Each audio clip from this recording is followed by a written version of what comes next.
Pernikahan yang itu batal, dia ketika melahirkan nikah lagi gitu? Iya, akad yang terdahulu itu dianggap tidak ada, batal. Boleh nggak sih menikah dengan orang lain, tidak sama cowoknya tadi itu, terus anaknya ini boleh nggak nama orang tuanya itu nama bapaknya? Jadi kakeknya? Iya, Oke. nama kakeknya. Jadi dia aku sebagai anak kakeknya?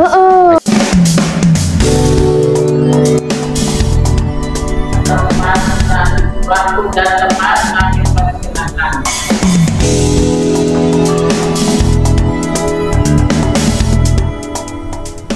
Insya Allah siang ini kita akan bahas yaitu tentang nikah dengan wanita hamil karena tidak tahu.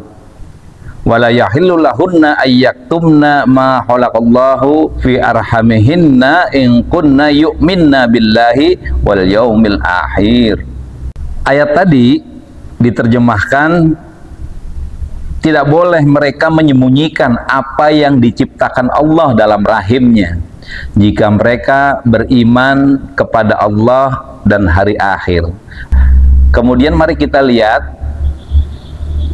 firman Allah yang lain dalam Quran surat An-Nur ayat 3, Az-zani la yanqihu illa zaniyatan au musyrikatau wa zaniyatu la yankihuha illa zanin au musyrik wa hurrima dzalika 'alal mu'minin. Laki-laki yang berzina tidak mengawini melainkan perempuan yang berzina pula, atau perempuan yang musyrik dan perempuan yang berzina. Dan perempuan yang berzina tidak dikawini melainkan oleh laki-laki yang berzina atau laki-laki musyrik, dan yang demikian itu diharamkan atas orang-orang mukmin.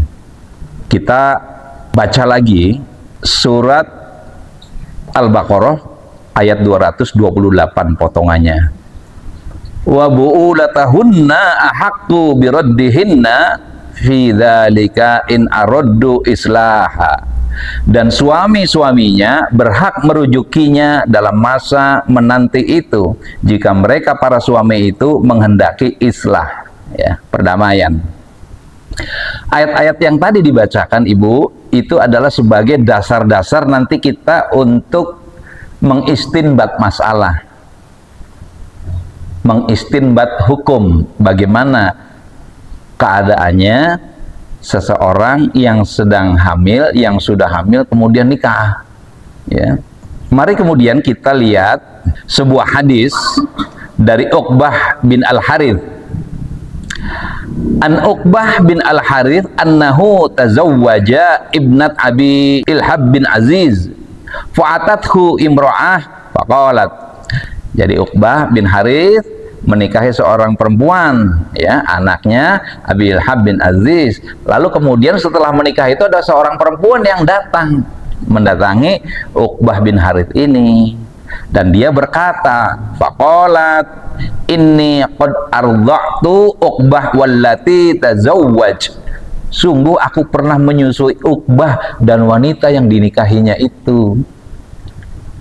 Jadi si ibu ini mengaku pernah menyusui pengantin itu, dua-duanya pernah disusui oleh si ibu ini nih, ya. Faqala laha Uqbah ma a'lamu annaki arda'tini wala akhbartini. Uqbah berkata kepadanya, aku tidak tahu engkau telah menyusui aku, kata Uqbah, dan engkau tidak pernah juga memberitahu kepada aku. Baru dikasih tahu setelah nikah. Faraqiba ila Rasulullah sallallahu alaihi wasallam bil Madinah fasa'alahu.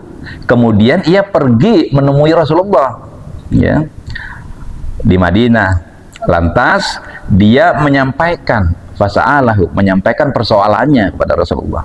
Faqala Rasulullah sallallahu alaihi wasallam kaifa wa qad qil.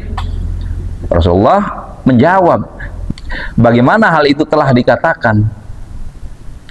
Sampaikan kisahnya. Seorang ibu datang dan seterusnya, mengaku pernah menyusui kami berdua, gitu ya. Lalu apa yang terjadi? Fafarokoha Uqbah wa nakahat zaujan ghairahu.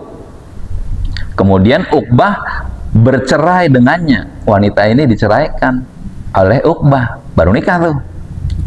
Dan perempuan itu nikah lagi dengan laki-laki lain. Hadis sahih riwayat Bukhari. Ya.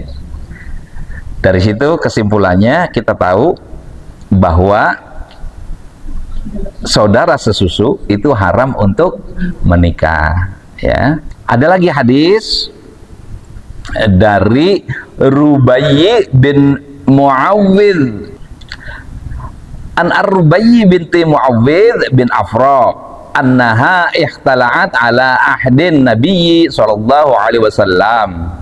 Sesungguhnya ia melakukan khulu, ya, pada zaman Nabi sallallahu alaihi wasallam. Paham ya khulu ya? Khulu itu memisahkan diri, meminta bercerai dari suaminya dengan menyerahkan mas kawin, namanya khulu itu. Pamaroha an-Nabi sallallahu alaihi wasallam. Kemudian Nabi sallallahu alaihi wasallam suruh dia, ya, untuk beridah 1 kali haid. Anta'adda bil haidatin. Jadi kalau untuk khulu tuh idahnya adalah 1 kali haid, 1 quru, ya, 1 kali bersih. Hadis riwayat Tirmidzi. Nah, sampai di sini dulu. Silahkan Bu Maya tadi baca terjemah. Tidak boleh mereka. Al-Baqarah ayat 228, dan para istri yang diceraikan wajib menahan diri mereka menunggu 3 kali quru. Tidak boleh bagi mereka menyembunyikan apa yang diciptakan Allah dalam rahim mereka, jika mereka beriman kepada Allah dan hari akhir. Dan para suami mereka lebih berhak kembali kepada mereka dalam masa itu jika mereka menghendaki perbaikan. Dan mereka para perempuan mempunyai hak seimbang dengan kewajibannya menurut cara yang patut. Tetapi para suami mempunyai kelebihan di atas mereka. Allah Maha Perkasa, Maha Bijaksana. Ya, jadi di sini yang digarisbawahi pada ayat Al-Baqarah 228 ini, tidak bolehnya seseorang perempuan yang sedang hamil untuk tujuan tertentu dia menyembunyikan, gitu. Karena misalkan mau nikah dengan laki-laki lain. Sekarang An-Nur ayat 3, Bu. Az-zani wala yankihu ila zaniyatan. An-Nur ayat 3, pezina laki-laki tidak boleh menikah kecuali dengan pezina perempuan atau dengan perempuan musyrik, dan pezina perempuan tidak boleh menikah kecuali dengan pezina laki-laki atau dengan laki-laki musyrik, dan yang demikian itu diharamkan bagi orang-orang mukmin. Laki-laki yang ternyata shock, kaget, sampai minta tahkim kepada Rasulullah karena dia menikahi perempuan yang pernah disusui gitu, atau saudara sepersusuan gitu. Ternyata kan begitu. Ini implikasi yang saya katakan tadi berat akibatnya. Nah, kemudian pada hadis yang terakhir tadi riwayat Tirmidzi dari Rubayyi binti Muawwidh. Rubayyi itu perempuan ya, binti Muawwidh bin Afra. Jadi dia tuh, Rubayyi itu minta cerai ke suaminya, minta berpisah. Khulu itu seorang perempuan yang minta berpisah dari suaminya, kemudian diharuskan mengembalikan mahar. Itu khulu bedanya. Dari yang kalau fasah mah tidak mengembalikan mahar, kalau khulu wajib mengembalikan mahar. Itu seperti itu. Nah, ini yang memiliki talak itu hanya laki-laki. Perempuan itu tidak punya talak, tidak punya tolak. Yang punya tolak itu laki-laki. Jadi perempuan punya haknya itu 2, fasah dengan hulu. Yang tadi dalam bahasa ibu dikatakan rapah lah bahasa sini ya. Oh, kita orang suka membilangi rapah gitu ya. Nah, ibu-ibu, maka dari kisah ini, dari uraian tadi, pertama, menikahi wanita yang sedang hamil itu hukumnya haram, ya. Dari keterangan ini, menikahi wanita yang sedang hamil hukumnya haram. Kemudian wanita diharamkan menyembunyikan kehamilannya dengan tujuan untuk dapat menikah dengan laki-laki lain. Soalnya gini, kalau orang yang sudah biasa melakukan zina, ya zina dengan siapa aja. Kehormatannya itu tidak dihargai gitu tuh. Seperti menaruh sesuatu emas atau berlian di ujung kukunya, di ujung jari jempolnya itu kaki tuh. Dilangkahkan kemana kaki mau melangkah. Yang ketiga, ada kemungkinan ya seseorang wanita berzina tapi dia itu tidak tahu bahwa dia hamil. Itu mah tidak menyengaja. Yang tadi mah sengaja menyembunyikan, ya, yang ini mah hamil nggak tahu gitu, tapi menikah dengan laki-laki lain gitu ya. Ada kemungkinan laki-laki itu menikahi wanita hamil, jadi dia tahu tentang perempuan itu sudah hamil tuh, dia tahu gitu, tapi kenapa dia tetap nikah? Karena cinta. Karena cinta, ayu sih, kaya sih misalkan, atau anaknya raja sih gitu. Kalau sudah cinta itu sudah gelap apapun gitu, dan nggak bisa dinasehati itu. Makanya wajiblah kita yang bisa membuat orang sadar dengan cintanya itu hanya dengan agama dari yang bersangkutannya. Dia punya keimanan. Nah, ini pentingnya keimanan. Lalu yang kelima, mungkin saja seorang laki-laki itu menikahi wanita hamil dan baru diketahuinya bukan bahwa dia itu bukan anaknya setelah dilahirkan. Ternyata ada tanda yang meyakinkan, tanda yang kuat bahwa anak yang dilahirkan itu bukan anak dia gitu. Lalu kemungkinan keenamnya, kesalahan yang dilakukan karena tidak tahu dan itu tidak menjadi dosa. Tapi ketika suami mengetahui, ya keduanya mengetahui bahwa kehamilan istrinya bukan dari hasil pernikahan dengannya, maka pernikahannya batal.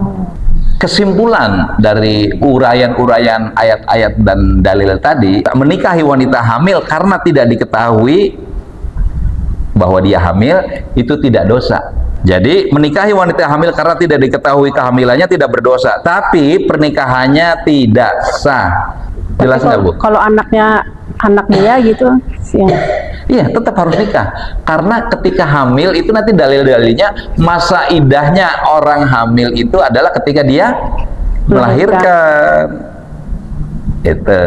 Walaupun berbuat sama si pelakunya gitu dengan pezina tadi, gitu. Harus nikah ulang. Yang sekarang terjadi kan begitu kan, udah hamil, ketahuan hamil, dinikahi dengan alasan apa, aib, menutup malu, akhirnya mereka dinikahkan gitu. Sekarang udah banyak banget. Selama dinikahkan dalam keadaan hamil, suaminya nungguin terus, ya berzina itu sepanjang waktu. Saya berpendapat begitu. Kalau kita berkeyak terus aja biarin, apa yang terjadi? Nanti dalilnya mengatakan bahwa masa idah wanita hamil itu adalah setelah melahirkan, tuh gimana tuh, mau dikemanakan itu dalil itu? Kan belum lahiran, sedangkan mereka berhubungan terus. Apa berani nanggung dosanya? Itu ngeri loh. Oke. Sekarang ini tentang yang penutupnya nih. Jika kedua belah pihak ridho, maka mereka boleh nikah kembali dengan akad baru, akad nikah lagi setelah melahirkan ya? Setelah melahirkan. Ya silakan, Bu. Ya, tadi yang pengen saya tanyakan tuh yang poin ke-6 tuh, yang seorang laki-laki dan perempuan yang hamil, padahal dia tidak mengetahui. Nah, berarti termasuk dia yang poin ke-4 ketika perempuan itu menyembunyikan kehamilannya, berarti sama poinnya. Poin yang keempat, laki-laki menikahi wanita hamil, ya, dia tidak tahu. Baik mengetahui kehamilan wanita tersebut atau tidak, mau tahu ataupun tidak, gitu tuh. Makanya harus nikah ulang tuh, akad baru tuh. Pernikahan yang itu batal, dia ketika melahirkan nikah lagi gitu. Iya, akad yang terdahulu itu dianggap tidak ada, batal. Kenapa? Karena dia pertama, karena dia hamil. Kan menikahi wanita hamil tidak boleh. Yang kedua, apalagi bukan anak darinya, gitu. Ya. Jelas ya, Bu ya? Ya. Begini Pak Ustadz, anaknya hamil, tetapi kita nggak tahu Pak Ustadz hamil. Mungkin dia malu ya. Terus habis gitu udah melahirkan, dia menikah, tetapi tidak sama lelaki yang menghamilinya. Terus di dalam kakaknya itu bukan atas nama si anaknya itu, atas nama orang tuanya. Kalau di dalam kakak tuh. Oh ya. Nah, itu yang saya pertanyakan, boleh nggak sih menikah dengan orang lain tidak sama cowoknya tadi itu, terus anaknya ini boleh nggak nama orang tuanya itu nama bapaknya? Jadi kakeknya. Iya. Oke. Nama kakeknya. Jadi diaku sebagai anak kakeknya. Oke. Itu seperti itu, Pak Ustadz. Ya, dia berhubungan dengan A ya sampai hamil. Oke. Kemudian di suatu hari dia nikah dengan laki-laki B. Iya. Sah nikahnya asal memenuhi rukun dan syaratnya. Sah pernikahannya. Oke.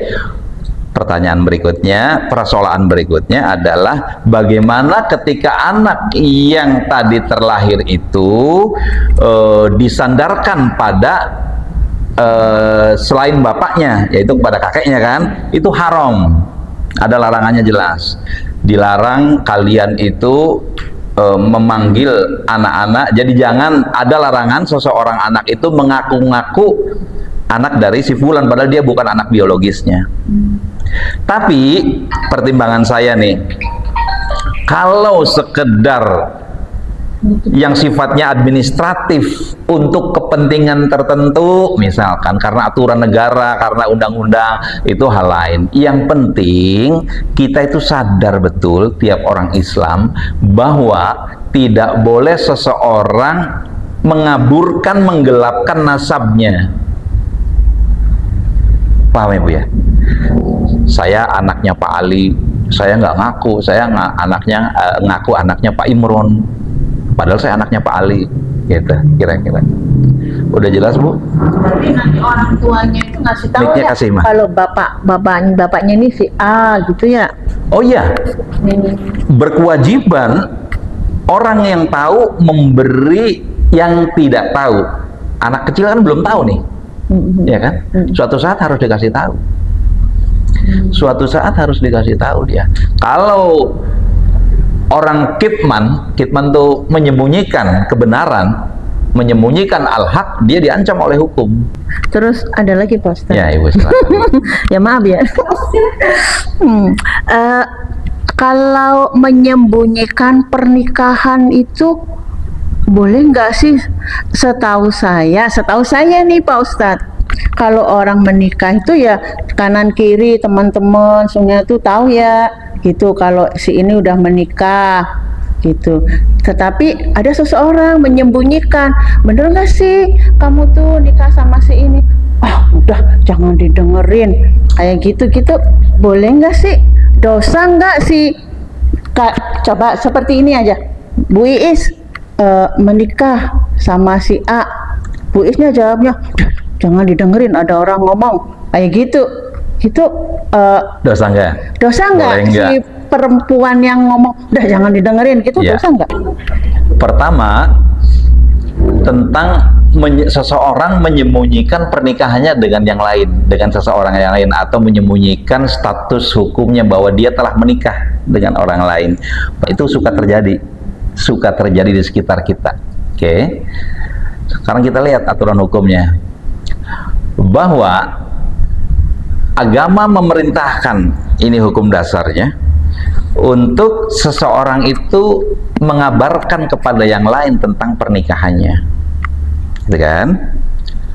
Agar tidak terjadi kesimpang siuran hukum. Intinya menyembunyikan hukum. Secara al-aslu itu nggak boleh, haram secara aslu.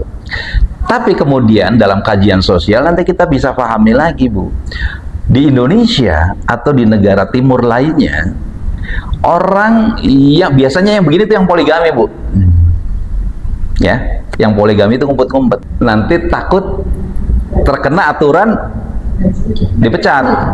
Karena di Indonesia tuh aneh, orang nikah kayak game, kayak siapa itu, kayak orang melakukan kejahatan besar. Tapi orang zina tuh terang-terangan gitu. Ya orang tenang-tenang aja, yang ngantor-ngantor, dilayani minumnya, dikasih kamarnya, dikasih kuncinya. Padahal itu tanggung jawab besar kita tuh. Satu orang berzina, semua itu orang harus bertanggung jawab. Ada kemungkaran yang kamu tahu tapi kamu diem. Nah di Indonesia itu udah mulai dibalik-balik. Orang yang melakukan poligami itu dimusuhi secara berjamaah, dipersulit, dimusuhi, bila perlu dipenjara gitu. Banyak itu yang karena nikah begitu dipenjara. Kalau saya bertanya gini Ustaz, selama ini yang diterangkan masalah perzinahan ya. Kalau sekarang ini kisah nyata, jadi korban perkosaan. Nah, jadi ada seorang perempuan itu diperkosa oleh ayah tirinya. Ya. Nah, sampai hamil. Ya. Nah, sementara si korban itu sudah mempunyai pacar atau mempunyai kekasih. Nah, karena kekasihnya benar-benar memang sangat mencintai perempuan tersebut, gitu, terus juga merasa kasihan, akhirnya dinikahilah. Gitu. Nah, itu dalam hal pernikahannya itu bagaimana statusnya? Dalam keadaan hamil kan berarti nikahnya? Iya, itu jelas jelas salah, jelas haram itu menikahi wanita yang sedang hamil. Apalagi hamil bukan dari dia gitu, yang dari dia pun nggak boleh gitu tuh. Jadi artinya dia harus menikah ulang, Bu. Dia harus menikah ulang. Sekarang gini, kalau misalnya korban perkosaan, contohnya misalnya korban perkosaan, kita tidak tahu yang memperkosa siapa ya, sampai hamil ya, sampai istilahnya melahirkan, kemudian dia tuh menikah. Nah, si anak ini jadi bagaimana? Kan kita tidak tahu siapa ayahnya. Yang memperkosa sampai 2 atau 3 orang. Sekarang kan banyak tuh kejadian seperti itu gitu. Ya. Nah, terhadap hal yang demikian, dia itu dinasabkan kepada ibunya. Ibunya misalkan Rahmi, ya binti Rahmi. Kalau zaman sekarang sih bisa, Bu. Diteliti siapa ayahnya tuh dengan pemeriksaan DNA atau ya? Bercampur berarti. Oh enggak, Bu. Sifat misalkan 10 orang yang jadinya yang mana tuh hanya 1, Bu. Belum. Nah, ini kita ungkap ya. Sperma yang membuahi sel telur itu hanya 1 biji. Oh, bukan banyak. Bukan banyak. Walaupun jumlahnya sebotol gitu tuh. Iya, jadi enggak kelihatan mata, Bu. Spermatozoid itu. Tapi kan kecil sekali. Nah, waktu zaman Rasulullah nggak ada pemeriksaan DNA mirip fulan atau fulan yang lainnya gitu. A apa B gitu. Rasulullah begitu. Udah jelas ya, Bu ya? Oke. Baik, kayaknya sementara udah cukup lama duduknya, kasihan sudah pada muter-muter capek. Ya. Oke, saya juga sama, Bu. Udah 50 tahun ke atas. Iya, sama, kasihan. Itu saja.